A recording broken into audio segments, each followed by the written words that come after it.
ফজিলতপূর্ণ রমজান মাসের আগমন বার্তা নিয়ে উপস্থিত শাবান মাস। এই শাবান মাস অনেকটা নফল বা সুন্নত সালাতের মতো। যেরকম ফরজ সালাত আদায় করার পূর্বে বা পরে আমরা সুন্নত সালাত পড়ি, সেরকমভাবেই ফরজ রোজা, যেটা রমজান মাসের রোজা, সেই রোজা রাখার আগে শাবান মাস, এই মাসেও রোজা রাখার কথা হাদিসে উল্লেখ রয়েছে, রাসূল সাল্লাল্লাহু আলাইহি ওয়াসাল্লাম রেখেছেন। তো শাবান মাসে রোজা রাখা এটা তো ফরজ না, এটা সুন্নতে মুআক্কাদা। তো রাসূলুল্লাহ সাল্লাল্লাহু আলাইহি ওয়াসাল্লাম তিনি এই মাসে বেশি বেশি রোজা রাখতেন, এ সম্পর্কে কয়েকটি হাদিস উল্লেখ রয়েছে, আমরা জানি সকলেই। তো এখান থেকে স্পষ্ট হয় যে ফরজ রোজা, রমজান মাসের রোজা, সেটা রাখার আগে নফল এবং সুন্নত রোজা দিয়ে আমরা এই মাসটা শুরু করব। এই মাসে অর্থাৎ শাবান মাসে আল্লাহ রাসূল সাল্লাল্লাহু আলাইহি ওয়াসাল্লাম তিনি বেশি বেশি রোজা রাখতেন। এ সম্পর্কে সহিহ বুখারীতে একটি হাদিস রয়েছে, হাদিস নাম্বার 1969। আম্মা আয়েশা রাদিয়াল্লাহু তাআলা আনহা তিনি বলেন, ফামা রাআইতু রাসূলুল্লাহি সাল্লাল্লাহু আলাইহি ওয়াসাল্লাম ইস্তাকমালা সিয়াম শাহরিন ইল্লা রমাদানা। আমি আল্লাহ রাসূল সাল্লাল্লাহু আলাইহি ওয়াসাল্লামকে রমজান ছাড়া অন্য কোনো মাসে সম্পূর্ণ মাস রোজা রাখতে দেখিনি। মানে সম্পূর্ণ মাস তিনি শুধুমাত্র রমজান মাসে রোজা রাখতেন, বাকি মাসে কিন্তু সম্পূর্ণ মাস রাখেননি। এভাবেই তিনি বলছেন, ওয়ামা রাআইতুহু আকসারা সিয়ামান মিনহু ফি শাবান, এবং শাবান মাসে অধিক রোজা রাখতেন আর অন্য কোনো মাসে রাখতে দেখিনি। অর্থাৎ একটা মাস রমজান মাস, সেটা সম্পূর্ণ মাস রোজা রাখতে আম্মা আয়েশা রাদিয়াল্লাহু তাআলা দেখেছেন, অন্য কোনো মাসে আর দেখেননি। আর শাবান মাসে অধিক রোজা রাখতেন, মানে বেশি বেশি রোজা রাখতেন।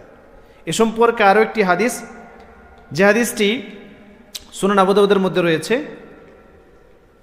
আম্মা আয়েশা রাদিয়াল্লাহু তাআলা আনহা থেকেই এই হাদিসটি বর্ণিত।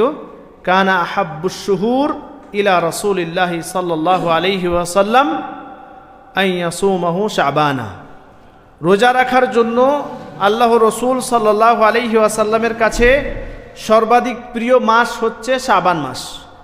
শাবান মাসে আল্লাহ রসুল সাল্লাল্লাহু আলাইহি ওয়াসাল্লাম তিনি বেশি বেশি রোজা রাখতেন, তিনার এটা পছন্দ ছিল।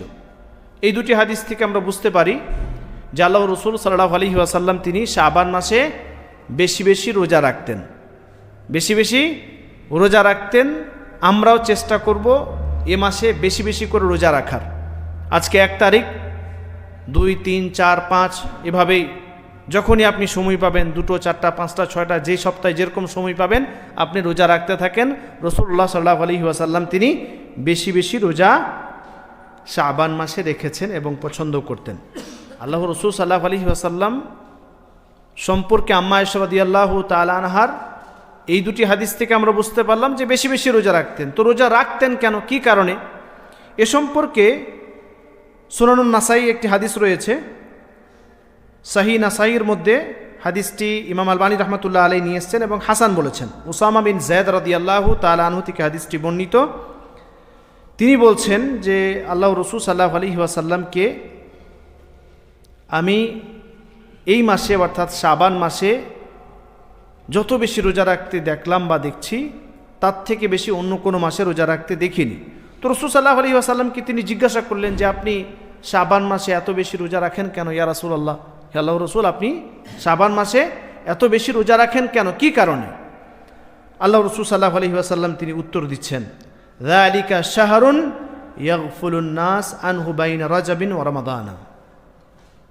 রমজান এবং শাবান মাসের আগের মাস রজব মাস, রজব মাস যেটা শেষ হয়ে গেল, তো রজব মাস এবং রমজান মাসের মধ্যবর্তী মাস অর্থাৎ শাবান মাস, এই মাসে অধিকাংশ মানুষ উদাসীন থাকে।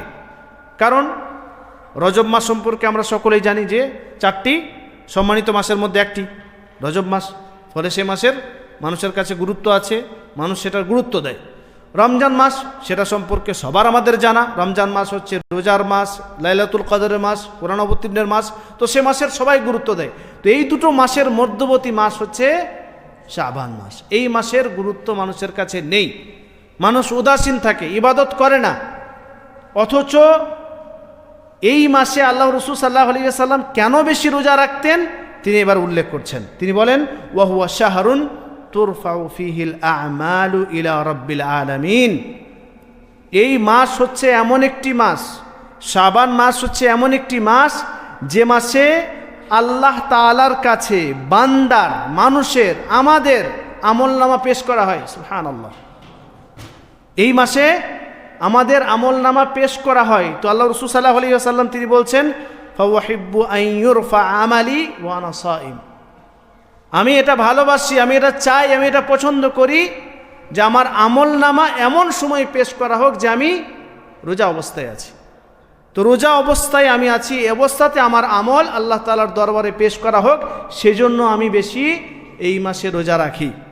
আমরা অনেকেই জানি যে সপ্তাহ 2 দিন রোজা রাখার কথা আছে। কোন কোন দিন? ইয়ামুল ইসনাইন আর ইয়ামুল খামিস, সোমবার আর বৃহস্পতিবার। তো এই 2 দিন সপ্তাহের আমলনামা পেশ করা হয়। প্রত্যেক দিনের আমলনামাও কিন্তু পেশ হয়। সকালের সারাদিনের যে আমল করলেন সেটা সন্ধ্যায়, এবং সন্ধ্যা থেকে রাত পর্যন্ত যে আমল করলেন সেটা সকালে, কারণ ফেরেশতা পরিবর্তন হয়ে যায়। তো এভাবে এটা হচ্ছে শাবান মাসে যে আমাদের আমলনামা পেশ করা হয়, সেটা হচ্ছে বছরের, সারা বছরের আমলনামা পেশ করা হয় কখন? শাবান মাসে। সেজন্য আল্লাহ রাসূল সাল্লাল্লাহু আলাইহি ওয়াসাল্লাম তিনি বলছেন যে এ কারণে আমি এই মাসে অর্থাৎ শাবান মাসে বেশি বেশি রোজা রাখি, যাতে করে আমার রোজা অবস্থায়, আমি যে অবস্থায় আছি, মানে রোজা অবস্থায় আছি, এই অবস্থাতে আল্লাহ তাআলার দরবারে আমার আমল পেশ করা হোক। ফলে আমরা এই শাবান মাসে বেশি বেশি করে রোজা রাখার চেষ্টা করব। এবং সামনে রমজান আসছে, তো রমজান মাসের ফরজ রোজা, শাবান মাসে যদি আপনি বেশি বেশি রোজা রাখেন তাহলে একটা অভ্যাস হয়ে যাবে, কষ্ট হবে না রমজান মাসে রোজা রাখতে। এটাও একটা দিক যে আপনি এই মাসে বেশি বেশি করে রোজা রাখুন, যত বেশি রোজা রাখতে পারবেন রাখুন। এ মাসে রোজা রাখলে ইনশাআল্লাহ এটা যদি অভ্যাসে পরিণত হয়ে যায় তাহলে আগামী মাস যেটা ফরজ রোজার মাস, সে মাসে আপনার রোজা রাখতে কোনো কষ্ট হবে না। আল্লাহ তাআলার কাছে দোয়া করি, হে আল্লাহ তুমি আমাদের সকলকে সমস্ত ধরনের সৎ আমল করার তৌফিক দান করো, এবং এই শাবান মাসে আল্লাহ রাসূল সাল্লাল্লাহু আলাইহি ওয়াসাল্লাম যেভাবে বেশি বেশি রোজা রাখতেন সেভাবেই যেন আমরা বেশি বেশি করে রোজা রাখতে পারি, তার তুমি তৌফিক দান করো। আমিন। তাকাব্বাল রাব্বুল আলামিন।